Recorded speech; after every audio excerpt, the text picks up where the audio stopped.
नमस्कार, आप देख रहे हैं स्वराज एक्सप्रेस और मैं हूं आपके साथ वर्षा। पूर्व केंद्रीय मंत्री और मध्य प्रदेश सरकार में मंत्री रहे सरताज सिंह का निधन हो गया है और आज सुबह 83 साल की उम्र में उन्होंने भोपाल में अंतिम सांस ली है।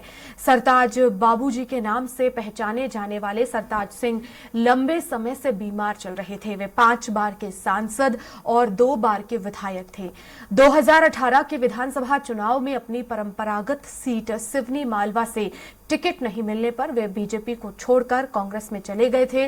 बता दें कि टिकट अधिक उम्र का हवाला देकर काटा गया था। कांग्रेस ने उन्हें पूर्व विधानसभा अध्यक्ष और नर्मदापुरम विधायक डॉक्टर सीताशरण शर्मा के सामने नर्मदापुरम से लड़वाया था। सीताशरण शर्मा राजनीति में सरताज सिंह के शिष्य थे, तो वहीं सरताज सिंह यह चुनाव हार गए थे। बाद में बीजेपी में उन्होंने वापसी कर ली। विधानसभा चुनाव हारने के बाद वे नर्मदापुरम और प्रदेश की राजनीति में बहुत ज्यादा एक्टिव नहीं रहे। तो एक बड़ी और दुखद खबर है बीजेपी खेमे के लिए। भारत पाकिस्तान के विभाजन के बाद मध्य प्रदेश के इटारसी में बसे सरताज सिंह और 1960 में सरताज सिंह दिल्ली विश्वविद्यालय से उन्होंने ग्रेजुएशन किया। विष्णु कामत के संपर्क में आए और राजनीति में कदम रखा।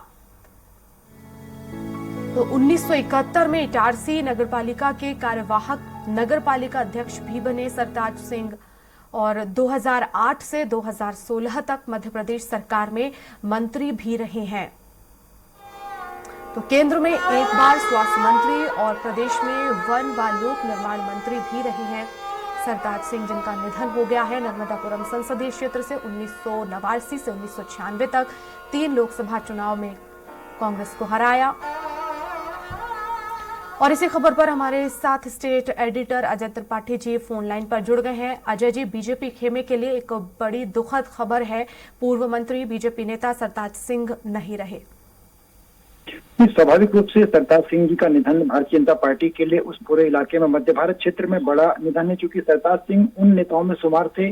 बहुत दिन से वो बीमार थे, बीमारी की वजह से सक्रिय नहीं थे। उसके बावजूद उनकी अपनी मौजूदगी का एहसास होता था। तो सरताज सिंह सिर्फ भारतीय जनता पार्टी में उपस्थिति ही उनके लिए बहुत हुआ करती थी और वो सिख समाज से आते थे। उसके बावजूद उन्होंने होशंगाबाद जैसे क्षेत्र में अर्जुन सिंह जैसे दिग्गज नेता को पराजित किया। लोकसभा चुनाव में रामेश्वर मिश्रा को उन्होंने 3 बार हराया। अर्जुन सिंह जैसे नेता को हरा करके वो पूरे देश में चर्चित हो गए थे। और उसके बाद उन्होंने जो अटल बिहारी वाजपेयी की 13 दिन की सरकार बनी, उसमें केंद्रीय स्वास्थ्य मंत्री उनको बनाया गया। उनकी अपनी उपलब्धियां थी। 2018 में जरूर कुछ पार्टी ने टिकट नहीं दिया, फिर नाराज होकर वो कांग्रेस में चले गए, लेकिन कांग्रेस में बहुत दिन तक नहीं रह पाए और बीजेपी में वापस आ गए। आज भी भारतीय जनता पार्टी के लिए वो मार्गदर्शक की भूमिका बड़े बखूबी निभा रहे थे और मालवा क्षेत्र में भी और मध्य भारत क्षेत्र में दोनों जगह उनकी अपनी बहुत मजबूत पकड़ हुआ करती थी और इस वजह से भारतीय जनता पार्टी को बड़ा नुकसान होगा। बिल्कुल अजय जी, और चुनाव से ठीक पहले उनका निधन जाहिर तौर पर बीजेपी के लिए एक बड़ी क्षति है। हालांकि वो चुनाव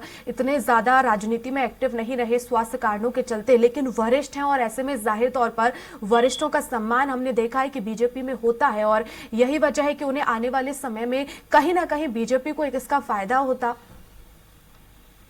स्वाभाविक रूप से जैसा मैंने आपसे कहा कि स्वास्थ्यगत कारणों की वजह से बहुत दिन से वो सक्रिय राजनीति में नहीं थी, लेकिन सरताज सिंह इतना बड़ा नाम था कि सरताज सिंह अगर बैठे भी रहते थे, भारतीय जनता पार्टी के तमाम नेता उनसे चर्चा किया करते थे। भारतीय जनता पार्टी के मुख्यमंत्री शिवराज सिंह चौहान, विधानसभा के स्पीकर सीताशरण शर्मा, पूर्व स्पीकर और ये तमाम दिग्गज नेता जो सरताज सिंह को बहुत मानते थे और सरताज सिंह से मार्गदर्शन लेना, उनसे बातचीत करना और कार्यकर्ताओं के बीच में और आम जनता के बीच में उनकी अपनी एक अलग ढंग से पकड़ थी और वही भारतीय जनता पार्टी की बहुत बड़ी ताकत हुआ करती थी। स्वाभाविक रूप से उनके जाने से उस इलाके में विशेष करके जो सिवनी मालवा का इलाका, होशंगाबाद का इलाका, इटारसी का इलाका, वहाँ पर भारतीय जनता पार्टी को काफी दिक्कतों का सामना करना पड़ सकता है। बिल्कुल अजय जी, लेकिन एक किस्सा ये भी है कि वो कांग्रेस में रहते हुए भी उन्होंने जब ज्योतिरादित्य सिंधिया बीजेपी में गए तो भी उन्होंने कहा था कि ये सही हुआ जो बीजेपी में गए हैं ज्योतिरादित्य सिंधिया। इससे जुड़ा हुआ किस्सा कुछ याद है अगर आपको तो वो भी शेयर हमारे दर्शकों से करिए।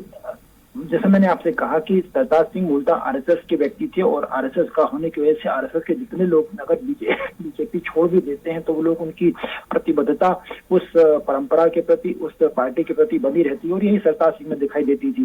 सरताज सिंह भले ही नाराज होकर कांग्रेस में चले गए, कुछ दिन तक वो कांग्रेस में बने रहे, लेकिन ये स्वाभाविक रूप से उनकी जो सहजता थी वो बीजेपी के प्रति थी। इसलिए जब ज्योतिरादित्य सिंधिया भारतीय जनता पार्टी में आ रहे थे तब कांग्रेस में रहते उन्होंने कहा था कि ज्योतिरादित्य सिंधिया ने एक अच्छा डिसीजन लिया है। कांग्रेस में अगर उनको बड़ी भूमिका नहीं मिल रही थी, कांग्रेस में उनको ठीक से आदर सम्मान नहीं मिल रहा था तो वो बीजेपी में चले गए, ये अच्छा डिसीजन था। उस समय उनका ये बयान बहुत चर्चित हुआ था और उसके बाद में वो खुद भी बीजेपी में वापस आ गए। उन्होंने माना और बड़ी महत्वपूर्ण बात थी कि बहुत ज्यादा वो ऐसा नहीं था कि तामझाम करते हो, बहुत पैसे खर्च करते हो, बहुत परंपरा करते हैं, लेकिन कनेक्टिविटी उनकी जो थी आम आदमी के साथ, अपने मतदाताओं के साथ, उनके अपने लोगों के साथ जो कनेक्टिविटी थी वो उनको बहुत फायदा पहुंचाती थी। एक पोस्ट कार्ड अगर कोई डाल देता तो उस पर भी वो एक्शन लेते थे, काम करते थे, उसकी बात सुनते थे और लगातार तमाम इस तरह के आयोजन जिसमें पब्लिक का जुड़ाव हो सके, वो सरताज सिंह की एक बहुत बड़ी उपलब्धि थी। बिल्कुल, बहुत शुक्रिया अजय जी हमसे जुड़ने के लिए।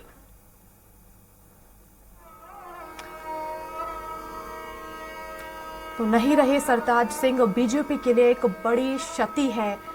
और अगर उनके राजनीतिक करियर की हम बात करें तो कांग्रेस में रहते हुए उन्होंने सिंधिया का बीजेपी में जाने का फैसला सही है। उन्होंने ये कहा था जब उन्होंने बीजेपी छोड़कर कांग्रेस का दामन थामा था और ऐसे में उन्होंने जब वो कांग्रेस में थे उसी समय उन्होंने जब बीजेपी में ज्योतिरादित्य सिंधिया ने कदम रखा, इसे उन्होंने सही बताया। तो राजनीतिक इतिहास की बात करें तो 1960 में सरताज सिंह दिल्ली विश्वविद्यालय से उन्होंने ग्रेजुएशन किया और विष्णु कामत के संपर्क में आए। राजनीति में उन्होंने इसके बाद कदम रखा, एक अच्छा वर्चस्व उनका था, काफी समर्थक उनके थे। 1971 में इटारसी नगर पालिका के कार्यवाहक नगर पालिका अध्यक्ष भी बने और 2008 से 2016 तक मध्य प्रदेश सरकार में वो मंत्री पद पर भी रहे हैं। केंद्र में एक बार स्वास्थ्य मंत्री और प्रदेश में वन व लोक निर्माण मंत्री भी रहे हैं।